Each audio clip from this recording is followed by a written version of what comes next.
大家好，欢迎来到 Unconventional Chinese 闺蜜恋爱系列的第2集，我是朱诺老师。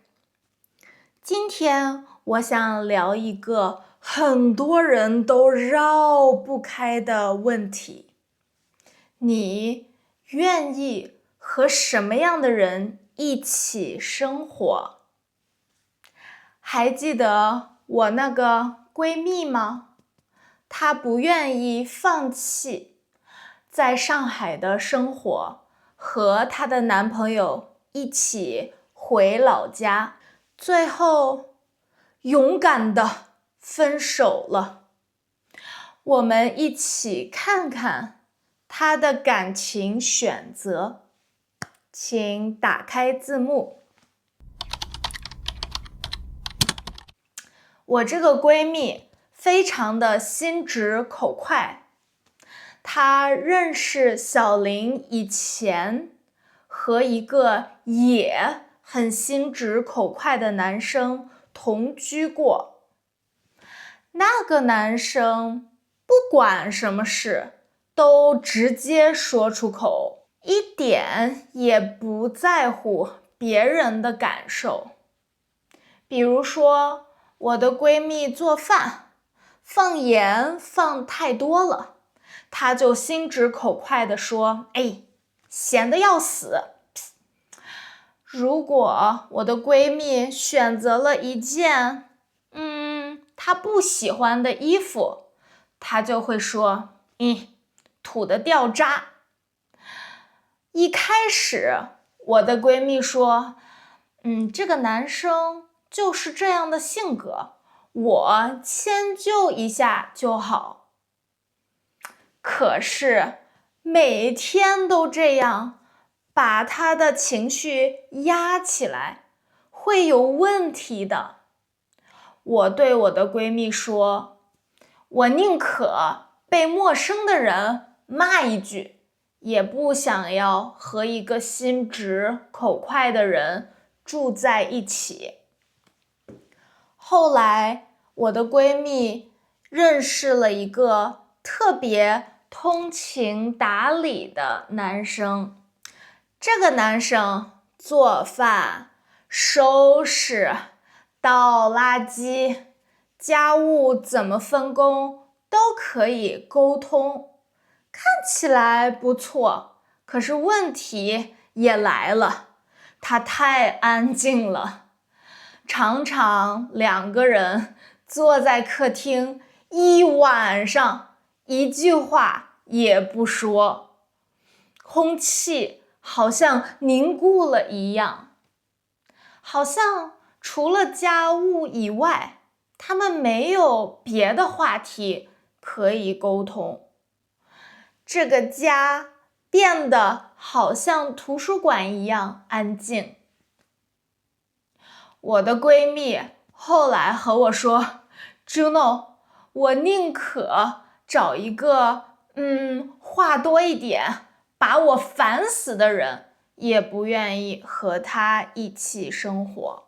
我宁可他的话多一点，也不愿意天天看着一张不说话的脸。谁的话最多？是她的前男友小林。你们还记得那个出轨的小林吗？他们在一起谈恋爱3年，我的闺蜜一直以为他很忠诚，可是他出轨了。更尴尬的是，他们的租房合同没有到期，他们已经分手了，还要一起住2个月。这2个月每天她都可以听到她的前男友小林叫别人宝贝。闺蜜和我说，那2个月她恨不得找个地缝钻进去。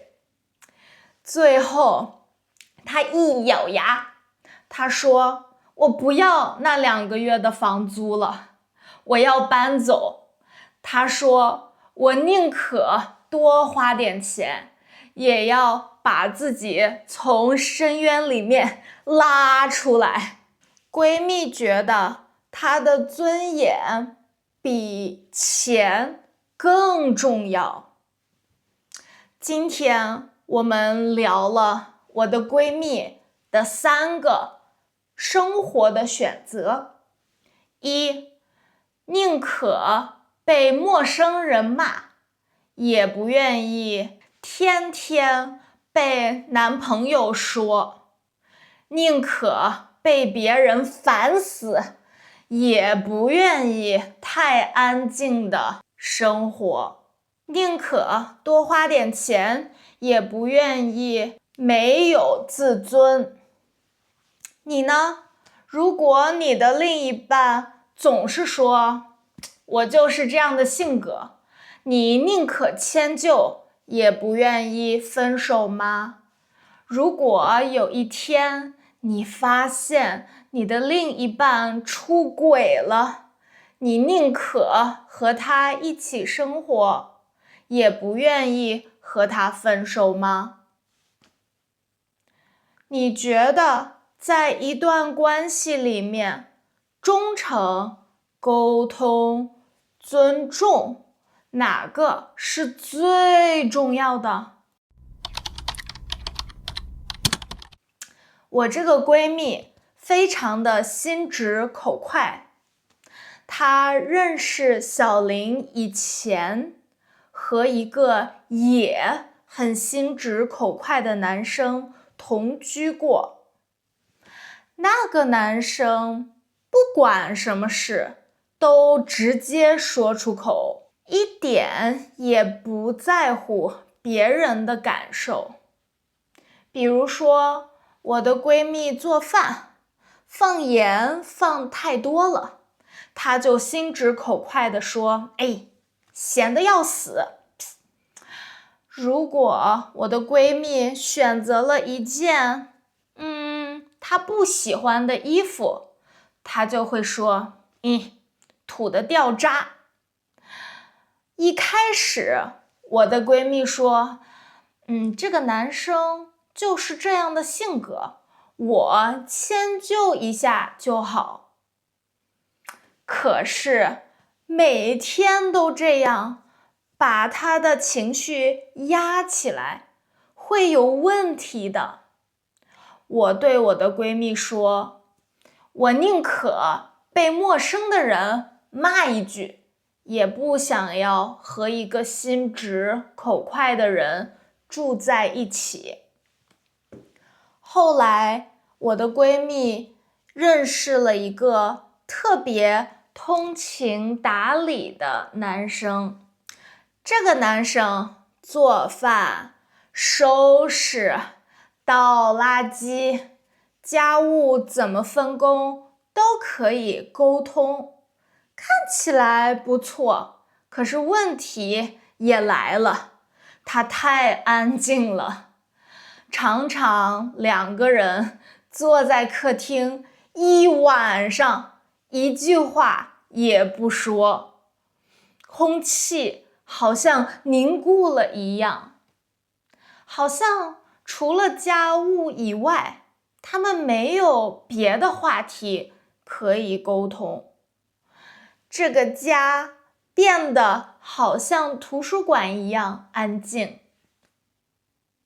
我的闺蜜后来和我说 Juno， 我宁可找一个话多一点把我烦死的人，也不愿意和他一起生活。我宁可他的话多一点，也不愿意天天看着一张不说话的脸。谁的话最多？是她的前男友小林。你们还记得那个出轨的小林吗？他们在一起谈恋爱3年，我的闺蜜一直以为他很忠诚，可是他出轨了。更尴尬的是，他们的租房合同没有到期，他们已经分手了，还要一起住2个月。这2个月，每天她都可以听到她的前男友小林叫别人宝贝。闺蜜和我说，那2个月她恨不得找个地缝钻进去。最后她一咬牙，她说，我不要那2个月的房租了，我要搬走。她说，我宁可多花点钱，也要把自己从深渊里面拉出来。闺蜜觉得她的尊严比钱更重要。今天我们聊了我的闺蜜的3个生活的选择：一，宁可被陌生人骂，也不愿意天天被男朋友说；宁可被别人烦死，也不愿意太安静的生活；宁可多花点钱，也不愿意没有自尊。你呢？如果你的另一半总是说，我就是这样的性格，你宁可迁就，也不愿意分手吗？如果有一天你发现你的另一半出轨了，你宁可和他一起生活，也不愿意和他分手吗？你觉得在一段关系里面，忠诚、沟通、尊重，哪个是最重要的？欢迎你在评论区里留言。我是 Juno 老师。If you like this story, please give us a thumbs up. Don't forget to check out our website at unconventionalchinese.com. We have more free materials for you to review. Subscribe us and check out our website at unconventionalchinese.com. We have more free material for you to review. If you have a hype button, please give us some credit to support us. I will see you next time. Bye bye. 再见。